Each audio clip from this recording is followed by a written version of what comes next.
Over the year, I've tested a whole host of shoes, some good and some not so good. In today's video, I want to talk to you guys about the shoes that didn't quite make it into the rotation and explain why. And with these 5 shoes, we'll be going through the pros and the cons of them, what I liked about them and what I didn't like, what was that thing or things that made them not get into that rotation. And what I will also say, just to add, is I have tried to take a few of these back out for some runs recently because it was a fair while ago that I was testing some of these shoes. So again, that refreshed my memory and just gave me a little reminder as to why I liked or disliked them. Let's get straight into it. And we'll kickstart with a 2-in-1 package, the On Cloud Monster 2 and the On Cloud Monster Hyper. This is the Hyper.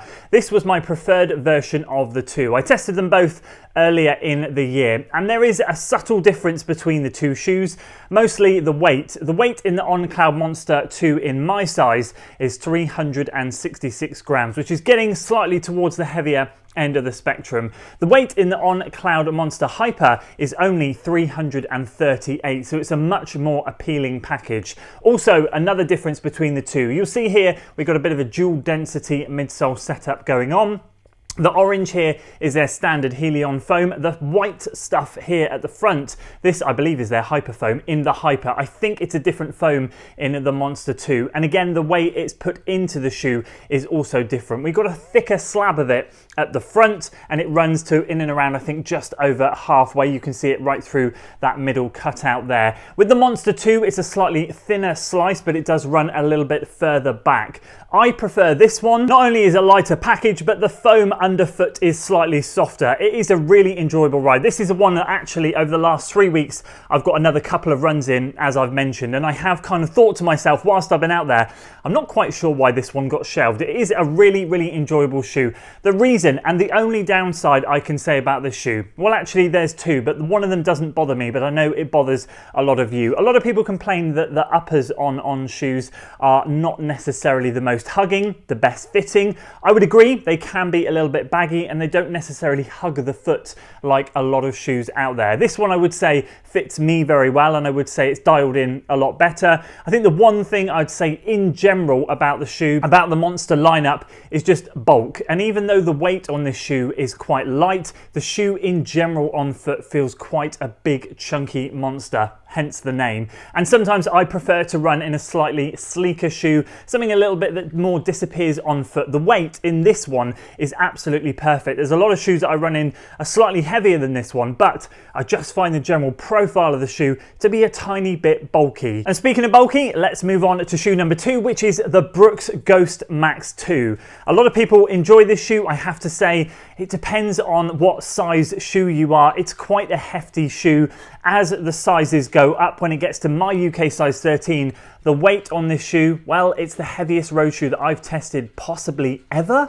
397 grams. It's pretty much topping 400 grams. This is one heck of a shoe and one heck of a unit. Now, last year when I was fortunate enough to test the Brooks Ghost 15 and the Brooks Ghost Max, I said out there I preferred the Brooks Ghost Max version 1. Now this year, having tested the 16 of the Ghost version and now the Ghost Max 2, I would flip that opinion round. The 16 has now had an upgraded midsole foam, I believe to version 3, and it's a little bit softer and a lot more enjoyable. However, this one I would say, having put on 30 grams from the previous version and putting it into a weight category that is pretty much almost out of this stratosphere, it's not something that I could particularly consider myself running in on a regular basis. I will say there's nothing actually wrong with the shoe. It's a very comfortable shoe and it really will look after those legs. And if you are considering a recovery run shoe that you're really not worried about weight and something that's going to be super durable, I can see this lasting a long time. However, for me, getting out there, trying to log a lot of miles, I can't see myself reaching for something that's quite as heavy as this. And let's move on to the Saucony Guide 17. What an update this shoe has had. A couple of reasons why it didn't get into the rotation, but I just have to say a massive well done to Saucony for dragging the Guide out of whatever the last two versions were going through, because I've got to be honest with you, the Guide 15 and 16 were not my favourite shoes. I don't tend to run in stability shoes. To clarify, this is a stability shoe, and that is one of the reasons why it didn't get into the rotation. I do naturally feel like when I put this shoe on, it really does alter my running style. But I have to say, the previous two versions of the guide that I also tested, the midsole foam in those shoes, the standard Power Run, that blend that they were using, it was so firm. Not only was it not responsive, it really didn't have a lot of absorption to it either. So it did feel quite firm underfoot, really not giving you too much back. And although the ride was a little bit like that as well, it was in general an all-round lighter shoe and you could kind of run quite smoothly in it. I felt like the guide just took it to a level where it, for me, became unrunnable. This one, however, is much improved. They have made the base wider, which I appreciate in a stability shoe is required. However, the compound used in here, which I know is still the standard Power Run, but they seem to have made it lighter, airier, and you can definitely notice it on foot. So although in general the shoe is 1 gram heavier than the previous version, the setup and the way the midsole works, added stack height in the shoe as well, it is much, much better. The update to the midsole is fantastic. The other thing is the upper, extremely comfortable. You get a really good locked-in sensation. As I said, the main reason I didn't slot it into the rotation is the fact that it's a stability shoe. I do notice that it definitely alters the way I run, and I don't want to start causing myself an injury just for the sake of putting miles in a shoe. But I will say, once again, a massive well done to Saucony for giving this thing a good revamp, a good update. This is definitely moving in the right direction. The only other critique, if I had anything, although I have just waxed lyrical about the update to the midsole foam, I will say, as per a lot of standard EVA shoes, you get a nice cushion feeling, but you don't get a lot of pop from it. Again, that's exactly the same here. That's not new. That's pretty standard across a lot of ranges of shoes that use standard EVA foam.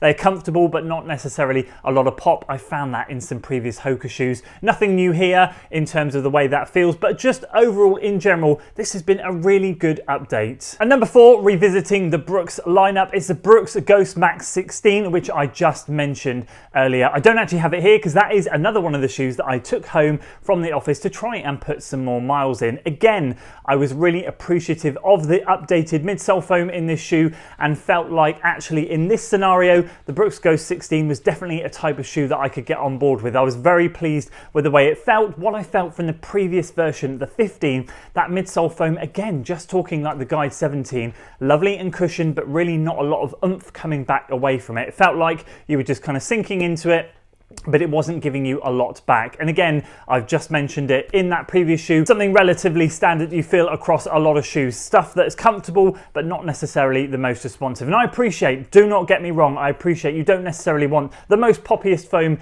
in those daily trainers, but sometimes you would like it to give a little bit of something back. And when you're testing shoes like the Hoka Max 6, which I've used this year and been absolutely in love with it, and you do get a little bit of something back, you appreciate it, and those are the little things that make you want to slip those shoes on more. Now, as for the 16, I tested it originally with a nice easy and a nice steady run, and I was really impressed with how it performed on the steady run in particular. As I said, that new midsole foam, I believe it's version 3, has a little bit more something to it, and I felt like I was flying along really, really nicely. The one reason that I felt like I couldn't put this one in the rotation, or I didn't necessarily want to, is that 12mm drop. It's just a little bit too aggressive. Now, don't get me wrong, I didn't necessarily feel like it was anything more than a standard 10, but I do sometimes feel like that slanted sensation can be a little bit too much. I am actually testing the Pegasus Plus right now, which also has a 10mm drop. The Zoom X foam seems to work really well with that, and I'm really, really enjoying it, but I don't tend to use it that often. I do find 10mm more too aggressive, and the fact that this is 12, as I said, I don't notice too much difference between 10 and 12, but it is a little bit too much for me. I do tend to find that my sweet spot is anywhere between 4 to 8mm, so that tends to be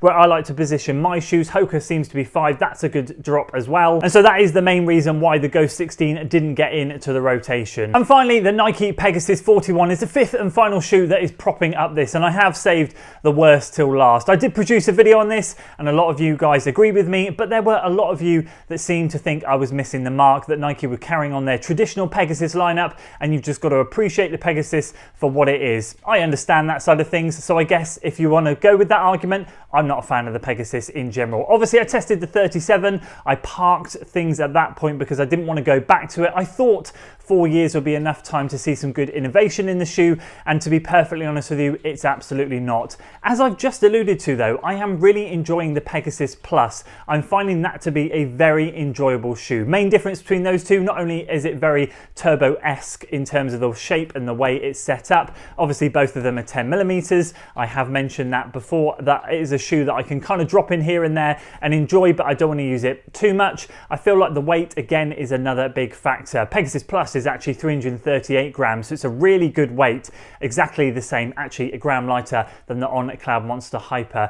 But the Pegasus 41 was 360 grams. So again, we're getting into that realm where it's just a little bit too heavy. I will also say that React is probably one of my least favorite midsoles that has ever been developed. And don't get me wrong, I know we are now on to React X. Once again, I was sold by the whole, oh, it's 30% this and it's 20% that better than original React foam. It's still React at the heart of it. I don't find that it's particularly good. I do know and have tried some previous trail shoes. I've had discussions with other people about this, and I agree in general across the board that the foam that they drop into the trail shoes seems to be maybe a slightly different compound, because it seems to be a lot nicer in trail shoes than it is in the road shoes. Either way, the Pegasus 41 was definitely not the shoe for me. Now, another shoe that springs to mind is the Puma Velocity Nitro 3. However, I don't have a negative thing to say about that shoe. There are just other shoes like that one across the year that haven't really managed to get their way into the rotation, not because I haven't wanted to, not because I haven't tried, but just because I tend to find that if there's a good group of shoes that I have that really work for me, I don't like to tinker with things too much. The Puma Velocity Nitro 3 sadly is one of those shoes that never made it to 100 miles, but I do rate very highly, just like some of the other ones that I have tested along the way this year. I'd love to know what shoes you guys have tested this year that you haven't really been a massive fan of, or something that has been a little bit disappointed. Have you tested any updates from previous shoes that you've just found to be a bit naff? Do let me know down in the comments below. It would be great to hear from you down there. And do you agree with what I've said in this video, or are there some shoes that I've listed that you would disagree with? It'd be great to hear your thoughts. Please do share them. It'd be lovely to hear from you in the comments. That's it from me today, guys. I hope you enjoyed this one. If you did, please do consider giving it a like, share it with your friends, and of course subscribe to the channel for weekly running content, and I'll see you on the next one.